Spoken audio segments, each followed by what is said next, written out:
हिंदुस्तान के सैनिकों ने बहुत बुरी तरह से पाकिस्तान को पीट लिया और 8 जनवरी 1966 तक तो भारतीय सैनिक लाहौर से मात्र 2 घंटे की दूरी पर थे। माने और 2 घंटे 3 घंटे का समय मिला होता तो शायद लाहौर में तिरंगा झंडा होता, ये हो सकता था उस समय। लेकिन तब एक मुश्किल आई। मुश्किल क्या आई कि जब पाकिस्तान ने देखा कि पिटते जा रहे हैं और हर इलाका भारतीय सैनिकों के कब्जे में जा रहा है, और पाकिस्तानी जो प्रधानमंत्री थे, जो उनके सेनाओं के बड़े अधिकारी थे, उनकी इमरजेंसी मीटिंग हुई और उसमें उन्होंने कहा कि अगर 2-3 दिन में लाहौर कब्जे में गया तो हफ्ते भर के अंदर कराची भी जाएगा, इस्लामाबाद भी जाएगा, पेशावर भी जाएगा, सब चला जाएगा, और 10-15 दिन में हो सकता है पूरा पाकिस्तान चला जाए। और पाकिस्तान में कुछ ऐसे ग्रुप थे जो हिंदुस्तान की सेनाओं का समर्थन भी कर रहे थे। सिंध प्रांत के लोग थे जो पाकिस्तान का नहीं, भारतीय सेनाओं का समर्थन कर रहे थे। और जो मुहाजिर लोग हैं, मुहाजिर माने जो हिंदुस्तान से गए हुए मुसलमान पाकिस्तान में बसे हैं, वो भारतीय सेना का समर्थन कर रहे थे। तो ऐसा लगता था कि शायद ये सब इलाका भारतीय सैनिकों के कब्जे में आ जाएगा। और शास्त्री जी ने तो मैंने बताया कि खुली छूट दे रखी थी, उनको कभी इस बात की तकलीफ नहीं थी कि भारतीय सेना कहां तक जा चुकी है। उन्होंने कहा कि अभी पाकिस्तान को कायदे से सबक सिखा देना ही ठीक है, ताकि बार बार ये तकलीफ ना उठानी पड़े हमको। तो उनका भी पूरा पाठिंबा था, शास्त्री जी का, कैबिनेट का पूरा पाठिंबा था। सेनाओं का उत्साह बहुत बढ़ा हुआ था उस समय, और भारतीय सैनिकों की तैयारी भी जबरदस्त थी। वो सब होते हुए हमने वो किया। लेकिन अचानक से क्या हुआ, जो मैंने बताया, 8 जनवरी 1966 तक जब भारतीय सैनिक लाहौर के बिल्कुल नजदीक पहुंच गए थे, तब पाकिस्तान ने अमेरिका को कहा कि अब किसी तरह से युद्ध को रुकवाइए, नहीं तो हमारा अस्तित्व ही खत्म हो सकता है। पाकिस्तान को यह समझ में आ गया, तो अमेरिका को कहा कि किसी तरह से युद्ध रुकवाइए। अमेरिका को ऐसा लगा कि शास्त्री जी से युद्ध रोकने की बात कहना बहुत मुश्किल है, क्योंकि अमेरिका 1-2 बार ट्राई कर चुका था शास्त्री जी से बात करने की, और शास्त्री जी ने उसका 2 टूक जवाब दिया था। अमेरिका ने एक बार शास्त्री जी को परोक्ष रूप से धमकी दी थी, और शास्त्री जी ने उस धमकी का बहुत अच्छे तरीके से जवाब दिया था। क्या धमकी दी थी कि उस समय लाल रंग का गेहूं आता था PL 480 का अमेरिका से।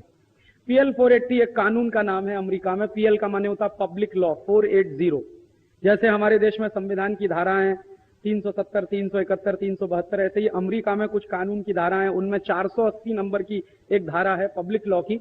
उस कानून के तहत अमेरिका का गेहूं आता था हिंदुस्तान में, PL 480 का लाल रंग का गेहूं आता था, और उस गेहूं को अमेरिका में जानवर भी नहीं खाते थे, वो भारत में बेचा जाता। यह समझौता पंडित नेहरू ने किया था। हमारे देश में गेहूं की कमी थी, ये बात सच थी, लेकिन रद्दी किस्म का गेहूं हम खाएं, ये पंडित जी ने किया हुआ समझौता।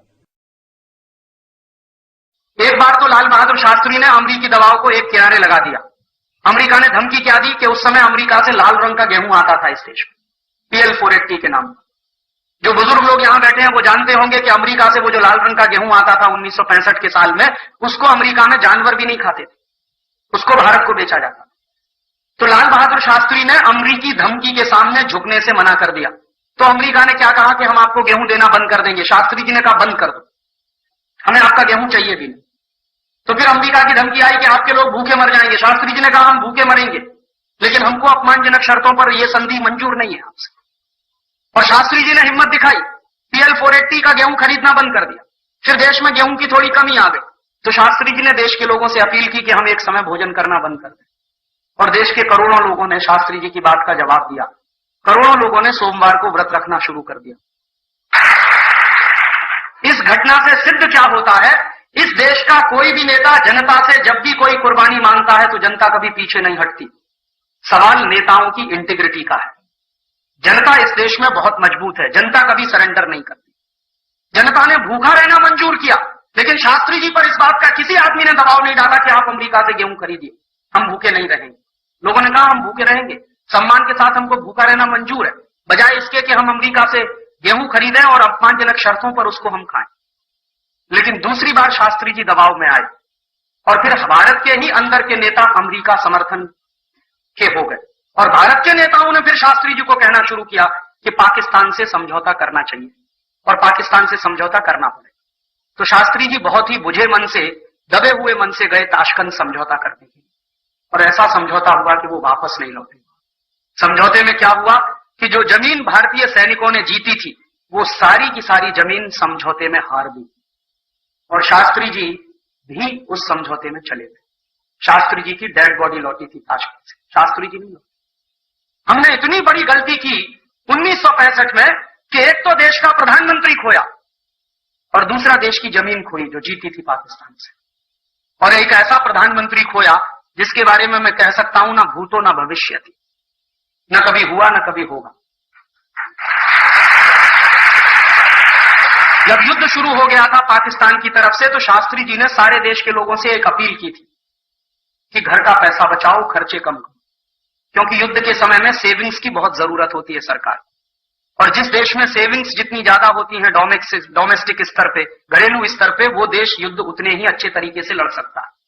तो शास्त्री जी ने लोगों से अपील की कि आप पैसा बचाओ, खर्चे कम करो, लेकिन दूसरों से अपील करने से पहले शास्त्री जी ने अपने खर्चे कटौती किए थे। और जानते क्या खर्चा सबसे पहले कटौती किया? उनके घर में एक बाई आती थी उनका कपड़ा धोने की, तो शास्त्री जी ने बाई को कह दिया कि कल से तुम कपड़ा धोने मत आना मेरे। तो बाई ने पूछा कि कपड़ा कौन धोएगा, क्योंकि उनकी पत्नी की तबीयत खराब रहती थी, ललिता शास्त्री उस समय बहुत बीमार रहती थी। तो शास्त्री जी ने कहा मैं खुद धोऊंगा। कपड़े तो ज्यादा रखते ही नहीं थे, 2 जोड़ी कपड़े रहते थे, 1 जोड़ी सुखाते थे, 1 जोड़ी धोते थे, 2 धोती थी उनके पास, 2 कुर्ते थे, 1 जोड़ी चप्पल थी, और 1 खादी की बनियान रहती थी, 1 अंडरवियर रहता था। ये कपड़े थे उनके। तो उन्होंने कहा मैं खुद धो लूंगा। फिर दूसरे अपने घर में कटौती कैसे की उन्होंने? भारत के प्रधानमंत्री की बात देखिए, उनके घर में एक बाई आती थी उनके कमरे में झाड़ू लगाने के लिए, पोछा लगाने के लिए। उन्होंने कहा तुम भी कल से मत आना। तो उस बाई ने पूछा घर में झाड़ू कौन लगाएगा? उन्होंने कहा मैं मेरा कमरा साफ कर लूंगा, बाकी अपने बेटों को कहूंगा कि वो सब घर की सफाई करें, क्योंकि मैं पैसा नहीं दे सकता। दूसरों से मैं कह रहा हूं तो पहले मुझे करना होगा। उसके बाद तीसरी घर की कटौती कैसे की उन्होंने? उनके घर में एक ट्यूटर आता था जो उनके सबसे बड़े बेटे को अंग्रेजी पढ़ाता था। उनका बेटा अंग्रेजी में फेल हो गया, तो एक बड़ा ट्यूटर आता था घर में पढ़ाने के लिए। तो शास्त्री जी ने कहा कि कल से तुम मत आना। तो उस ट्यूटर ने कहा कि आपका लड़का बहुत कमजोर है अंग्रेजी में और वो पास नहीं होगा तो 1 साल उसका बर्बाद हो जाएगा। उन्होंने कहा इस देश के लाखों करोड़ों बच्चे फेल हो जाते हैं, मेरा बेटा भी फेल हो जाएगा, कौन सी इसमें खास बात? मैं कोई विशेष आदमी तो नहीं, एक साधारण आदमी हूं मैं इस देश का। तो वो ट्यूटर भी हटा दिया। इस तरह से अपने खर्चों में कटौती की एक ऐसे व्यक्ति ने जो उस समय भारत का प्रधानमंत्री था। आज तो कोई नहीं दिखाई देता ऐसा नहीं। संकट की स्थिति तो आज भी है इस देश में, आर्थिक हालत तो बहुत खराब है इस देश में। बताइए कब प्रधानमंत्री या राष्ट्रपति ने अपने खर्चे में कटौती करने की कोई बात कही? आज के नेताओं ने तो अपने खर्चे 3-3 गुने बढ़ा लिए। आपको मालूम है सभी नेताओं की पगारें 3-3 गुनी बढ़ गई। अभी पिछले 1 महीने से प्रधानमंत्री की पगार 3 गुनी बढ़ गई, राष्ट्रपति की पगार 3 गुनी बढ़ गई, मुख्यमंत्रियों की पगारें 3 गुनी बढ़ गई, राज्यपालों की पगारें 3 गुनी बढ़ गई।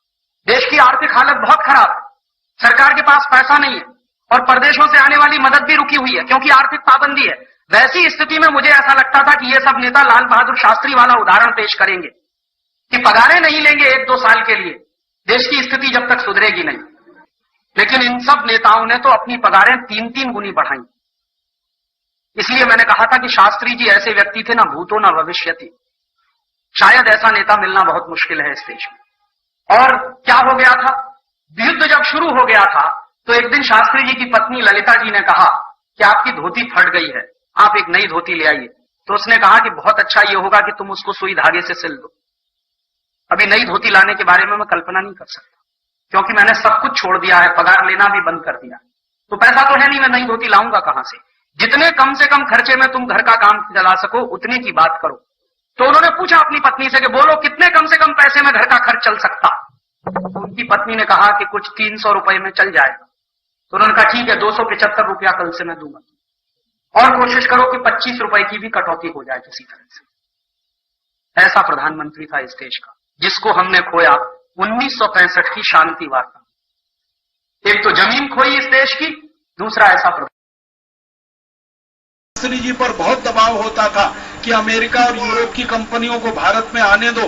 शास्त्री जी ने ना कह दिया कि कोई भारत में अमेरिका और यूरोप की कंपनी आएगी नहीं, क्योंकि हमने गलती से एक कंपनी को बुला लिया था, तब तो देश को 250 साल की गुलामी झेलनी पड़ी। अब दोबारा से विदेशियों को बुलाएंगे तो पता नहीं कितने 1000 साल की गुलामी आएगी। तो उन्होंने किसी विदेशी कंपनी को आने नहीं दिया। स्वदेशी तकनीकी का विकास, स्वदेशी कंपनियों का विकास, स्वदेशी उद्योगों का विकास, स्वदेशी खेती का विकास, ये सब कुछ उन्होंने इस देश में अपने अभिक्रम से किया। दुर्भाग्य हमारे देश का, जो मैंने कहा। और एक साजिश हुई, एक षड्यंत्र हुआ कि सत्ता के 18वें महीने में ही उनको हटा दिया गया रास्ते से, कुर्सी से ही नहीं उतार दिया, उनको इस दुनिया से विदा कर दिया। आपको मालूम है पाकिस्तान का हमला हुआ था इस देश पर, उस हमले का शास्त्री जी ने करारा जवाब दिया था।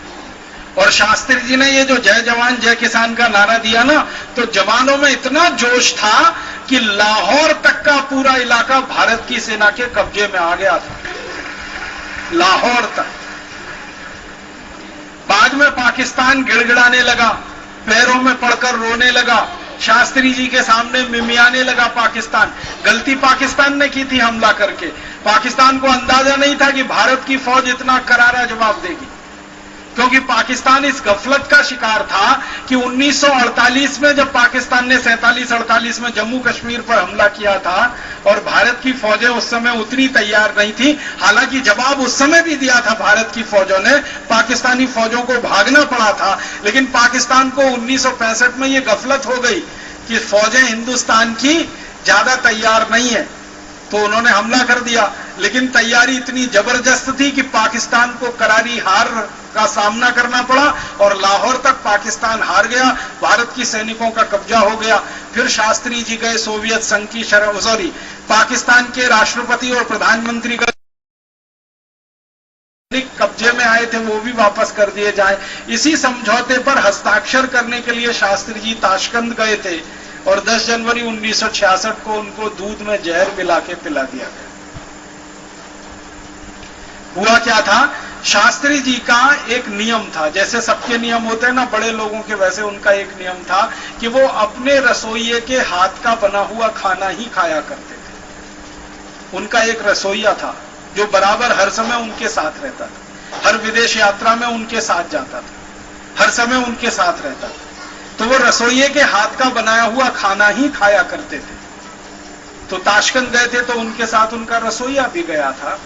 लेकिन ताशकंद में क्या हुआ, शास्त्री जी के रसोइये का अपहरण किया गया, उसको उठा लिया, शास्त्री जी को पता नहीं। उसकी जगह एक दूसरे आदमी को वहां बिठा दिया गया और उसने, शास्त्री जी रात को खाना नहीं खाते थे, सामान्य रूप से दूध पी के सो जाते थे, तो रात को उनको दूध दिया, वो दूसरे रसोइये ने बनाकर दिया और उसमें जहर मिलाया, बहुत ही तीव्र जहर था, बहुत तीखा जहर था। वो दूध पीते ही शास्त्री जी को मिचली और उबकी आने का हुआ, फिर सांस घुटने लगी। बार बार उन्होंने अपने रसोइये को आवाज दी लेकिन वो आया नहीं, क्योंकि रसोइये का अपहरण हो चुका था और उसको ले जाकर कहीं बंद कर रखा था। थोड़ी देर में शास्त्री जी के प्राण निकल गए। शास्त्री जी के साथ जो उनके सहयोगी गए थे वो उनके शव को लेकर वापस आए। तो भारत सरकार का क्या कर्तव्य था, देश के प्रधानमंत्री की हत्या हुई थी, मृत्यु नहीं हुई थी, लेकिन सरकार ने इतना बड़ा झूठ पूरे देश से बोला कि शास्त्री जी की हृदय गति रुकने से मृत्यु हो गई है। इतना बड़ा झूठ देश की तरफ से पूरी मीडिया को बोला गया प्रधानमंत्री के बारे में। आप सोचो कितनी क्रूर है ये शासन व्यवस्था, इसका अंदाजा लगाओ। प्रधानमंत्री पद पर बैठे हुए व्यक्ति की हत्या की जाती है और सरकार के मीडिया की तरफ से सारे देश में खबर दी जाती है कि हृदय गति रुकने से मृत्यु हुई। तो शास्त्री जी के जो पर्सनल डॉक्टर थे, पर्सनल फिजिशियन, उनको शक हुआ कि शास्त्री जी के हृदय गति से मौत हो नहीं सकती, क्योंकि उनका कोलेस्ट्रॉल नॉर्मल, उनका ब्लड प्रेशर नॉर्मल, उनके ट्राइग्लिसराइड्स नॉर्मल, सब कुछ नॉर्मल, तो हृदय गति रुकने का कारण क्या? स्ट्रेस कोई था नहीं, क्योंकि जीत किया था उन्होंने युद्ध में, हारे तो थे नहीं, तो डिप्रेशन के शिकार भी नहीं थे। डिप्रेशन होता है तो स्ट्रेस होता है, स्ट्रेस होता है तो फिर ट्राइग्लिसराइड्स बहुत बढ़ जाते हैं, कोलेस्ट्रॉल भी बढ़ जाता है और हार्ट अटैक का चांस हो जाता है। युद्ध में जीते थे, लाहौर तक का इलाका कब्जे में ले लिया था, भारतीय सेना की विजय हुई थी, तो डिप्रेशन का कोई कारण नहीं था। तो उनके डॉक्टर को शक हुआ और उनके डॉक्टर ने उनका शरीर देखने की इजाजत मांगी। तो पहले तो शास्त्री जी का शरीर देखने की इजाजत नहीं दी गई उनके डॉक्टर को। फिर ये बात उनकी धर्मपत्नी ने कही, श्रीमती ललिता शास्त्री ने, तब उनके शरीर को देखने की इजाजत मिली, क्योंकि उनकी धर्मपत्नी कह रही है। तो धर्मपत्नी का बयान है आखिरी समय तक कि उनका शरीर पूरा नीला पड़ा हुआ था। हृदय गति रुकने में शरीर नीला नहीं पड़ता। शरीर नीला पड़ता है जब उस शरीर को जहर दिया जाता है। और उसके बाद भी हमारे देश की सरकार ने शास्त्री जी के शरीर का पोस्टमार्टम नहीं होने दिया। आप जानते हैं, सामान्य से हत्या के केस में पोस्टमार्टम होता है, पुलिस केस बनता है, एफआईआर दर्ज होती है, लेकिन भारत सरकार ने शरीर का पोस्टमार्टम भी नहीं होने दिया, क्योंकि पोस्टमार्टम होता तुरंत बात समझ में आती कि जहर दिया गया, और जहर दिया गया तो तत्काल सब इंक्वायरी होती तो षड्यंत्रकारी पकड़े जाते। और वो षड्यंत्रकारी कौन थे, अंदाजा आप लगा ही सकते हैं। तो वो षड्यंत्रकारी पकड़े जाते, सारे देश के सामने उनका मुंह काला हो जाता। ये सबको दबाकर ढांप कर रख दिया गया, और उनकी मृत्यु शास्त्री जी की आज भी एक रहस्य और पहेली की तरह से है। मैं आपको विनम्रता पूर्वक बताता हूं कि हिंदुस्तान का पहला प्रधानमंत्री था जिसने किसानों की चिंता की, जिसने जवानों की और सेना की चिंता की, जिसने हिंदुस्तान की स्वदेशी पूंजी कैसे बढ़नी चाहिए उसकी चिंता की, स्वदेशी तकनीकी कैसे विकसित होनी चाहिए उसकी चिंता की, स्वदेशी संसाधन कैसे बढ़ने चाहिए। माने पूरा खांटी स्वदेशी प्रधानमंत्री वो इस देश को मिला था। लेकिन